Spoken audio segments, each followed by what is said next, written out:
from the News Channel 5 Network. This is SCORE on Business. Hey, welcome to SCORE on Business. I'm Pete Hendrix, a serial entrepreneur and your host for today. Many prospective entrepreneurs aren't sure where to start. We'll start providing a tip on each show. Also, SCORE offers low-cost classes and no-charge counseling specifically to guide folks through thinking about starting and succeeding in business. The first step would be attending our Start Your Business workshop or reaching out to SCORE for an initial appointment. Buying a franchise will be a good choice for many, though make sure to do your homework. We provide low-cost seminars most Saturdays and some evenings. In November, we have Start Your Business, Write Your Business Plan, Develop Your Business Model, and more. Information on all these events is available at scorenashville.org. Click on the Workshops tab at the top of the page. Your tip for this show: execution of plans is absolutely critical. Many entrepreneurs, myself included, have a lot of ideas every day. And recognize that you can't do everything. Develop a plan based on customer wants and needs, including a path for profitability. The plan is the easy part. Executing the plan on a daily basis is hard, and where the success comes from. So let's get to our first guest. Our first guest is Rachel Schaffer Lawson. And Rachel, and thanks for being here. Thank you, Pete, for having me. Yeah. So Rachel Schaffer Lawson comes from a long line of entrepreneurs. She realized she wanted to be an attorney when she was 15 and went to law school. In 2011, she combined being an entrepreneur and attorney and started the Schaffer Law Firm. They focus on 4 types of clientele that are really all around entrepreneurs. So entrepreneurs in general, then entertainers, hospitality, and nonprofit. So, Rachel, tell us about a client where you're really able to help them. One of my longtime clients and one of my very favorite and best clients is actually 312 Pizza Company over in Germantown. They are a family-owned business. They are a restaurant. And 2 years ago, they came into my office and they said that they were ready to get started, and I helped them all the way through concept, all the way to open. We worked on their name together, doing a trademark search on that. We did the corporate formation. I reviewed their lease, did all of their alcoholic beverage permitting, business and liquor. And I still am actually retained to them today, 2.5 years later. I've helped them now open their second business, and I'm in the process with their third location for a different concept. And it's been a really, really fun dynamic with them. You know, entrepreneurs feel like a lot of the stuff that happens legally happens up front, but they're a testament to things come up even that you don't expect, and it's really great to have an attorney in your corner in those situations. So one thing you mentioned is that you help them with, I think you said, business formation. Yes.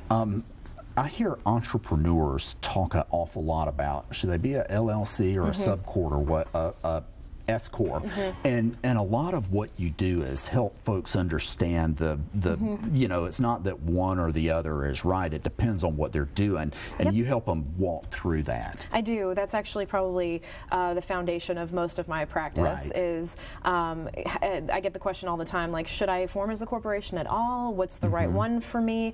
And there's a lot of different kinds of things, factors that factor into that, and one of those is definitely the financial piece. So having a CPA involved with that conversation, but it really depends on what your business is. Do you really need to be set up as a corporation? Is it going to be beneficial to you? The different issues regarding liability is a big question I get a lot. So we sit down with every client that has those questions and navigate through that process, and then either we will help them do the formation or we can advise them as to where to go for them to do it themselves. Right. Okay. Okay. So when you meet with a new client, what's the first question you ask? The first thing I always do is I ask them to tell me about their business. I think for me as an attorney, I understand the legal aspect, but every single person who comes into my office is trying to do something new and different. And, you know, even if it's a hospitality client, and, you know, not everyone runs a restaurant the same way or is, you know, cooking the same type of food. Everybody is trying to do something fully unique, and I want to understand their business completely. I believe that it's really important as a legal representative to really know the ins and the outs of the business so that I can properly advise them as to what's going to work for them. And sometimes we find some new and innovative and creative legal solutions. Just because I'm a lawyer doesn't mean I can't innovate at the same time. So I try to do that with every client. Yeah, I think, you know, a concept that comes up over and over and over is to understand your customer. And I like what you're saying about taking the time to understand kind of who they are and what they're looking to achieve. Yeah, I want to know what their goals are so that I can help be a part of making their dreams come true and their goals happen. And I want to create a customizable legal solution for every client, because one size fits all is certainly not the way it works within the legal realm. No. Okay. So what are some areas that you always make sure to cover with clients? With every client, we always talk about the formation piece and really decide whether that's, you know, a route to go.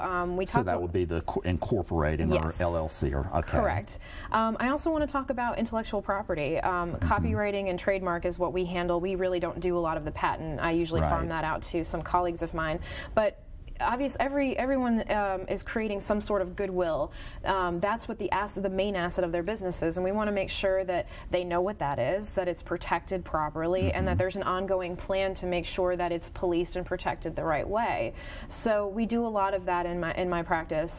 Quite a bit of trademarking goes on. In hospitality, quite a bit happens, and so we want to make sure that if you've fallen in love with a name, that name is available and someone else hasn't already taken it and federally trademarked it and making it unavailable. It's important to make sure those things have been addressed at the beginning so that you don't have to pay a lot more money on the other side when a conflict arises. Right. Okay. Okay. When, you know, unfortunately, there have been times where folks have come to you where they did a lot of things before speaking with an attorney. Yes.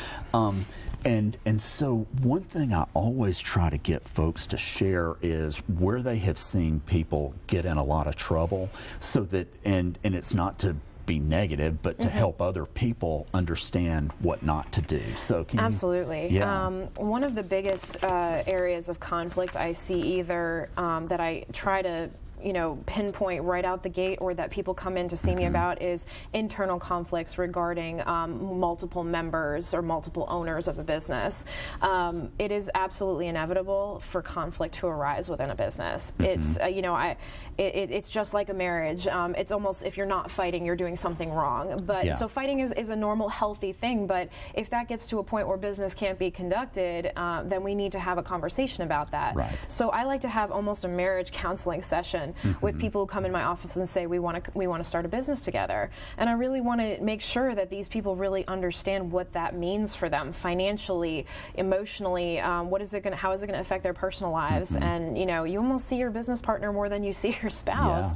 And so really understanding, is this the right person that I want to be entering into this business relationship with? And no matter how much I try, some of my businesses will just, it just will not stay that way, and we, have to come to terms with parting ways, and that can be done amicably, but sometimes it's not. It's divorcing in a business can be just as messy as divorcing a marriage. Well, if you can go into it, I really appreciate that you talk with folks up front about that, because it's hard to go into business with somebody, and I have heard many, many, many ugly stories.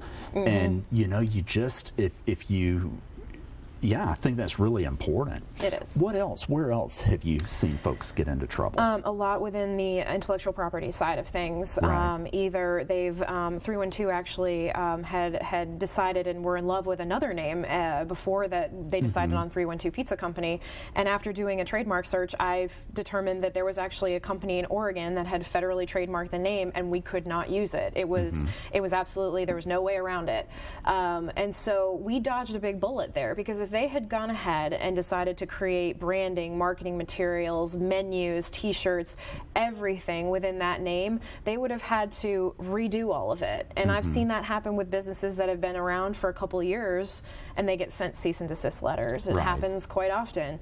And we've got to make sure that, you know, that's something that unless you have a legal degree, it's not something you're really going to think about. That's why it's important to go out and find the right attorney that's going to be a good fit for you and who's going to advise you properly. Where have you seen people get into trouble with the government?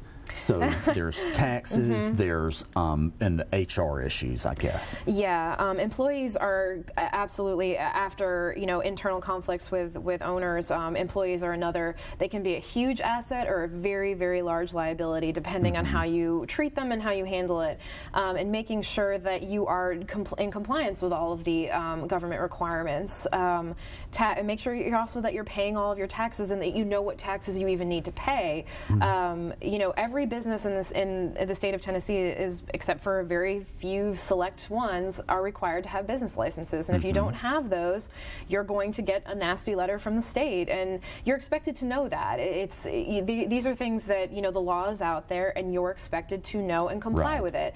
So again, unless you're an attorney, do you really want to go spending your very precious time going to figure out what those things are that you need to comply with? Instead, you can just pick up the phone and give our office a call, and we'll tell you what those things are. So. Okay, well, Rachel, thanks so much for being here. Thank you, Pete, for having me. Great information. Thank you. We'll be right back.